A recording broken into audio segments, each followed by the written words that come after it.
probably one of the biggest features all content creators and wannabe filmmaker douchebags out there wants improved in their camera system is an internal ND. Because typically NDs and VNDs that you have to screw on, thread on to your D-bag lens is very cumbersome to use, and I'm in complete agreement. The only problem is there's a belief that in order to have internal NDs built into your camera, you cannot have IBIS, because maybe the IBIS, your sensor jiggling around like a pair of saggy nuts in your camera body is not going to work with the internal electronic ND.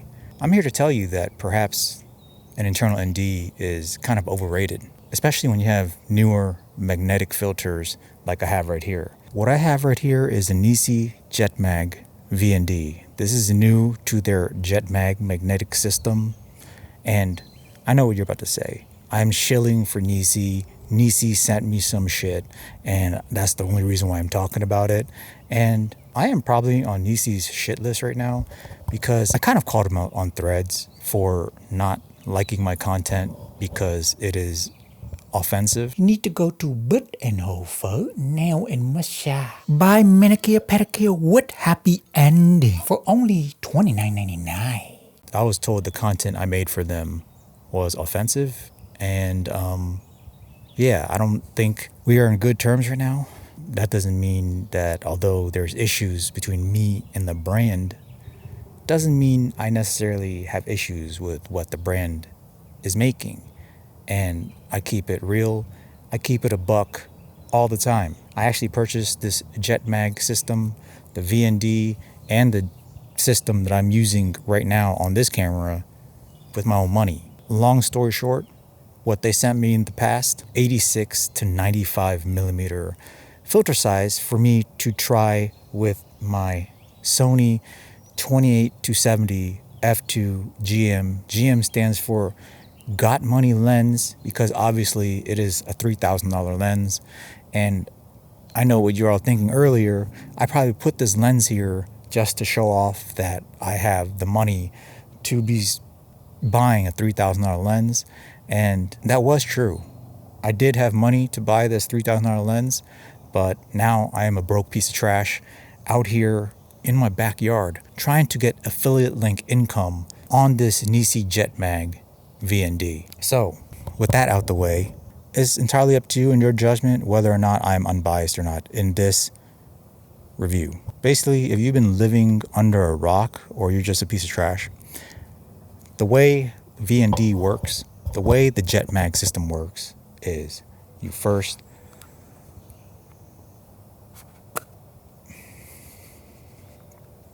it's going to be hard for me to do this with one hand because right now I'm holding this rod next to my mouth as if I am filming an OnlyFans video, but clearly this is not. So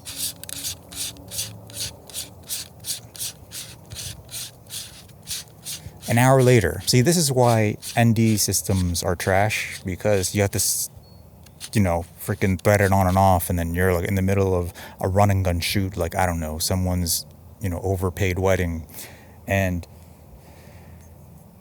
you gotta spend all the time screwing it. So this is the 82 millimeter. This is an 82 millimeter filter, and of course this is an 86 millimeter filter thread. So I'm having this step down ring that goes from 86 to 82 to fit this 82 millimeter adapter. So with this magnetic adapter, you just screw this joint on. And I should probably just skip this, but I don't know. I'm keeping you on the YouTube website or app, so that's engagement or whatever, so maybe YouTube likes that. And then, because this whole system is magnetic, it just goes on magnetically, just like that. Review is done. Have a good day. Of course, there's additional features. So now it's stuck on a pretty strong magnet. It takes a pretty decent amount of force to pull out. Things that everyone should be doing if you're poor and you can't afford children. But that's for another tutorial video that I'll be releasing soon on my YouTube channel, so like and subscribe. So you spin this, and there's like these little notches that protrude out right here on the adapter, kind of like how a lot of Panasonic Lumix fanboys' penises were slightly protruding when they heard the announcement of the S1 Mark II. So once you turn these notches on the filter to the notch on the adapter, you can't pull out anymore, which means this thing is stuck. It's not going to come off. And now the lens is fertilized. So look, it's not coming off. And then to adjust your ND, it's just turning this from 1 stop to 5 stop. And there's hard stops at the end, whereas there's no clicks or anything. It's just completely smooth the rest of the way through. So very convenient, very easy. And if you don't need the ND anymore, you can just twist it off and you're done. So very easy, very not cumbersome. You want to put it back on, magnet, twist, now it's locked. You're good to go. So do you really need internal NDs if you have this? Would you be willing to lose your in-body image stabilization for an internal ND? Or would you rather have IBIS and just have to deal with this slight, and by slight I mean very slight, inconvenience of having to magnetically install a VND with this? As thin as this VND is, there's actually 2 pieces of glass that's layered, and as you can see, there's 2 individual notches on this VND. That's because when you twist this, it adjusts the exposure. If you twist the whole thing, it actually is a circular polarizer. If you don't know what a polarizer is, let me give an example so you D-bag creepers out there can understand. You know when you have your telephoto lens and you're trying to zoom into your neighbor's window to see what they're doing, and then the window has too much glare on it? A circular polarizer removes the glare so you can see right through the window and do whatever D-bag thing that you need to do with that telephoto lens, you piece of dirty trash. All jokes aside, like, it works really well for cars. You want to film through a car windshield and there's too much glare, you get a circular polarizer. You want the skies to be bluer, or circular polarizer. You want the water in your ocean scene not have a bunch of glare, use a circular polarizer. If I feel like my 5-stop ND is not enough and I want more ND, such as an additional 3 stops, I could take off this 3-stop ND on my other Jetmag adapter.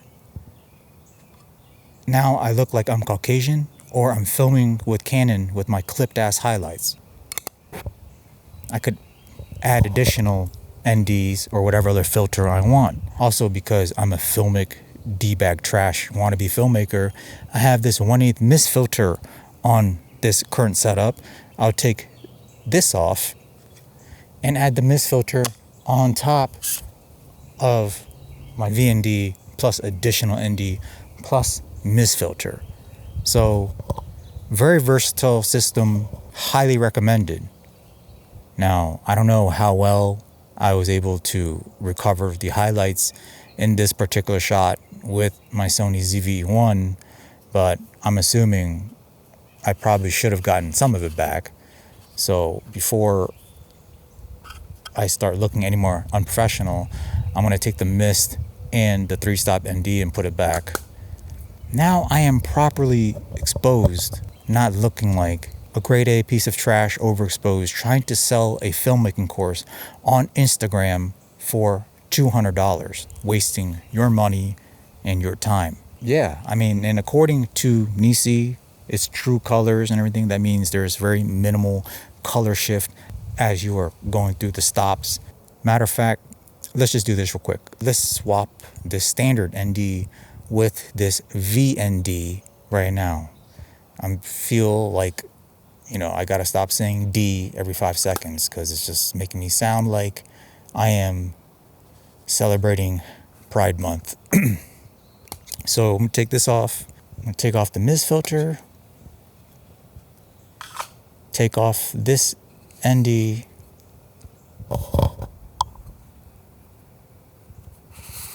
Take off this VND. And I don't know what's it at right now, but it's definitely underexposed. And then I'm going to put on the mist.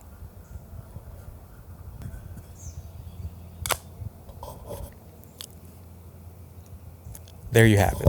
So now this is the VND, and as you can see, this is how the VND works. I just twist, and it gets darker or brighter based on the stoppage of the ND filter. So let's just go ahead and do a test to see if there's any color shifts. You know, there's probably some minor color shifts here and there. That is expected in any ND filter, but the whole point is you want to keep the color shifts as minimal as possible. So, and as you can see, there is very minimal color shifts throughout the VND range. This is what NISI is advertising. These are the results I'm going to expect. And as you can see, there's also no vignetting. There is no X's. If you stack 3 filters, even on a lens that is designed for an 86mm filter, stepping down to 82, you could still use it on your 86mm filter G Master Got Money 28-70 f2 lens without vignetting, as I'm showing you right here in this particular shot. When you're getting these high quality VNDs that are very easy to put on, very easy to take off, and also has a very simple locking mechanism, you tell me what you think. Do you think internal NDs are overrated? What if your system has really good IBIS, like the Panasonic Lumix system? Would you be willing to lose the IBIS for internal NDs, and then you have to carry a gimbal around? So what's more inconvenient, carrying on a gimbal or having to just use an external ND filter system like the Jetmag? I hope this helped you make a purchase decision on your next ND system, and I recommend the NISI Jetmag system, specifically the NISI Jetmag VND and whatever other magnetic filters you could attach to the system seen on their website. Links are in the description below, and until next time, lighten up. Hey man, what that on your camera? Just testing out the NISI Jetmag magnetic filter system. They've released this in the 86-95mm filter thread size, especially useful for the new Sony 28-70 f2 GM. GM stands for Got Money lens. Oh my god, magnetic filter, it thread and unprofessional. Come up too easy. Well, actually, these magnetic filters has a locking mechanism. Not only that, the magnets are already really strong. To lock it, all you gotta do is line up the notches to the white line on the filter adapter. If you don't have nail, that's too hard for your finger to take off. I don't know what you're talking about. The same notches used to indicate where to lock the filter is also there for you to grab onto to take the filter off without touching the glass. Let me show you. Bro, what are you talking about? Quit making stuff up and over-exaggerating. You need to go to Bit and Hofer Nail and Massage. Buy manicure pedicure with happy ending for only $29.99.